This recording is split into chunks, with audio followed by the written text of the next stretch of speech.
တမြတ်စွာဘုရားဘဝရဲ့ပုံမှာဘလို့မြင်တာတော့ဆိုတော့ဘဝအမြဲတမ်းမီးတောက်နေတဲ့သဘောပဲလို့မြင်တာကျုပ်တို့မြင်ပြီလားအဲ့လိုဘယ်မြင်မှာတော့ကျုပ်တို့ကငိုးနေရတာတော့မီးတောက်နေတယ်လို့မမြင်သေးဘူးဟုတ်လားနော်ငိုတာတော့တစ်ခါတလေကြိုက်ကြိုက်နဲ့ငိုနေတာရှိတယ်စိတ်ရဲ့သဘောကအရင်ဆန်းကျင်တာပဲစိုးရိမ်နေရတာကိုလည်းမကြိုက်ဘူးလို့မြင်မထင်လေနဲ့ငိုရတာကိုမြင်မကြိုက်ဘူးလို့မြင်မထင်လေနဲ့သူတို့ကြိုက်တဲ့အပိုင်းကလေးတွေဘလို့ရောအဆက်ကလေးတွေပြောကြပါစို့ဘလို့အချိုးစားလေးနဲ့ဘလို့စိတ်ခံစားချက်လေးကိုဘလို့ရောထားလဲဆိုရင်တော့အဲ့ဒါမျိုးလေးဆိုရင်တော့ကြိုက်တယ်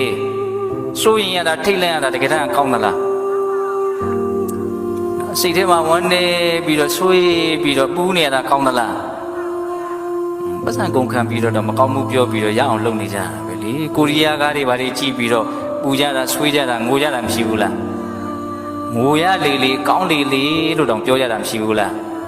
စိတ်ရဲ့စမ်းကြဲတဲ့လိုအင်းတွေကိုစဉ်းစားမိဖို့ဘုံဘွားပြောပြတာပါကြောက်ရတာလန့်ရတာကောင်းသလားမကောင်းပေမဲ့လို့ကြောက်ဖို့လန့်ဖို့ကိုတမင်ဖန်ပြီးတော့တရေကားတွေဘာတွေကြည့်တာမရှိဘူးလားနေတဲ့ဈေးကွက်မဟုတ်ဘူးကဘာမှာအဲ့ဒီဈေးကွက်က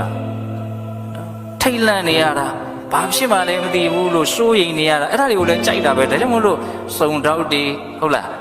ဇလန်တွေတွေဘာဖြစ်မလို့မှန်းလို့မရတဲ့အရာတာကိုလည်းကြိုက်တာကျွတ်တို့စိတ်ရဲ့ကြိုက်မှုတွေကအများကြီးရှိတယ်ကျွတ်တို့ကဆင်းရဲတာတွေအလွန်ထင်ရှားနေတဲ့အချိန်မှတောင်ဆင်းရဲမှမသိဘူးဆင်းရဲတာမထင်ရှားဘူးဆိုရင်တော့သိဖို့အလွန်ကိုပဲခက်သွားပြီ